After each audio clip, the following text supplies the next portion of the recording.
Today, I am thrilled to bring you a quick summary of the day before drama and a handful of juicy details that have just been leaked in the last couple days. Just the other day, there has been a drop of some new financial details about the company that raise a lot of questions. Folks, it looks like I spoke too soon declaring Cities Skylines 2 my game of the year. Little did I know the best game ever made had just been released at the end of the year, right under my nose. It is with great pleasure that I crowned the day before as Game of the Year for 2023. We'll now head to a quick 20-minute commercial break. If you have no idea what I'm talking about, let me put this into context as quickly as possible. IGN's review gave the day before a score of 1. And we all know scoring anything below a 6 for IGN is absolute garbage. So the fact that the day before scored a 1 sends shivers down my spine. And honestly, it has me wondering, what do you have to do in the IGN office to be the poor bastard they picked to review this game? You know, typically, when things like this happen, I usually try to stay out of the content creator dogpiling process of game studios. It's like I'm beating up a little kid on the playground, but there are 1,000 other people beating on them along with me. Like, in this analogy, it usually feels more dignified to beat up a little kid on my own, you know?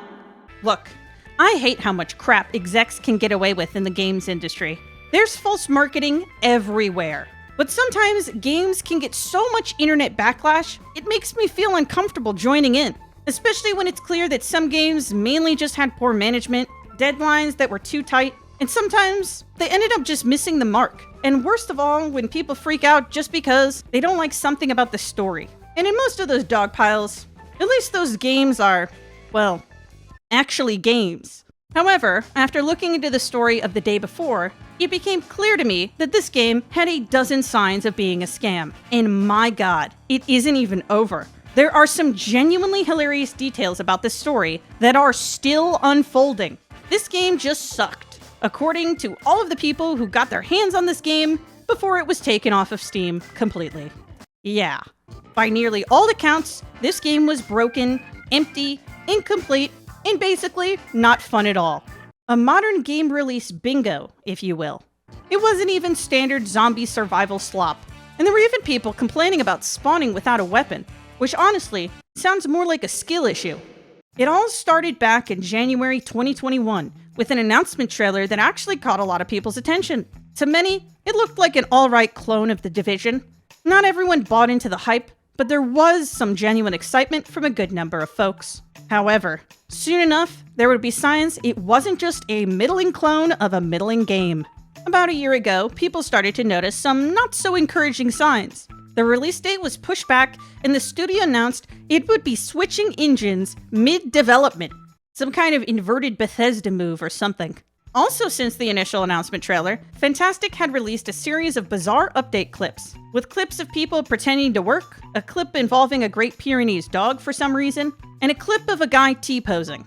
And more gameplay videos were released, with the game itself looking pretty underwhelming, and overall quite a bit different from the initial trailer. And far from completed.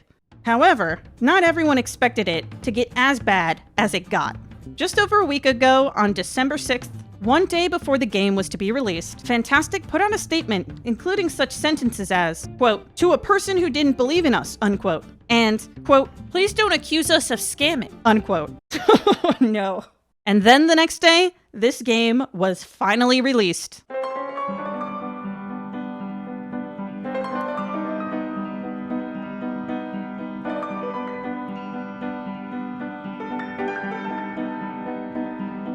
You know, when I first heard about this story, I was wondering, what happened here?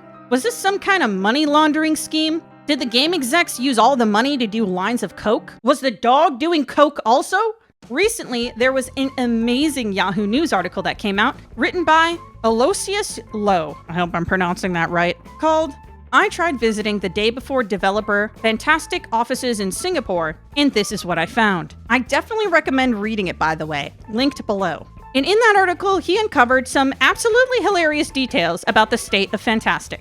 In the article, Lowe states that he actually attempted to visit Fntastic's studio based in Singapore. However, when he arrived, he realized the address was actually just a co-working space, not a proper office. Nobody from Fntastic was there, and the vacant room was littered with half-empty bags of cocaine scattered across the office. Then, Lowe saw the Pyrenees beheaded on the ground.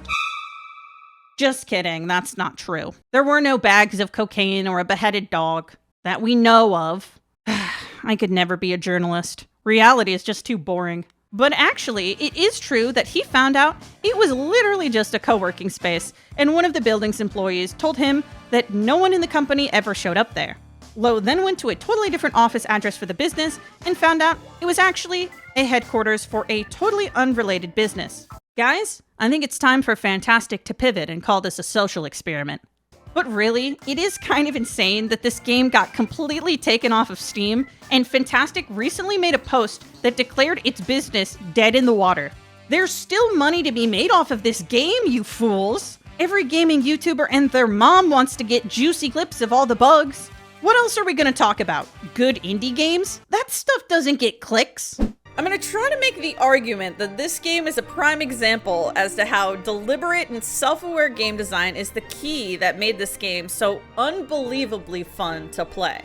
To give you an idea of what this game is about, it's basically what happens when gamers go outside. I hear something. Ah! I'm dead. Press F! Press F! Press F, chat!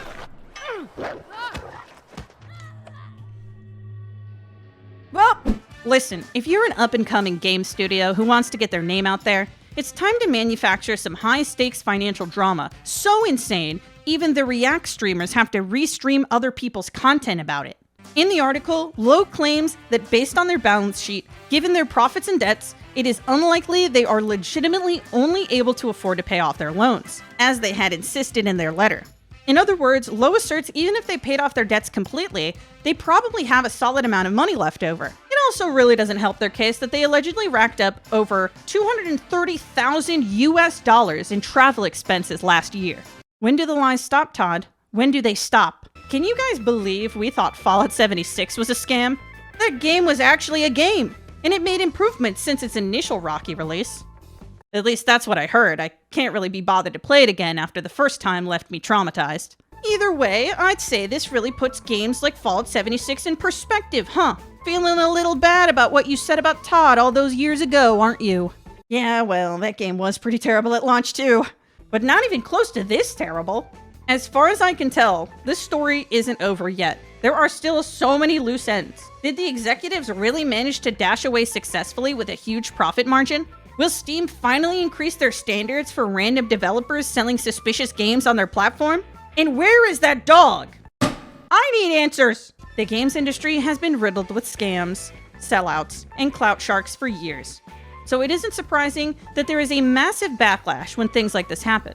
Gamers in general are like a rabid dog that keeps getting abused by different owners, that also smells bad. Unrelated to my point.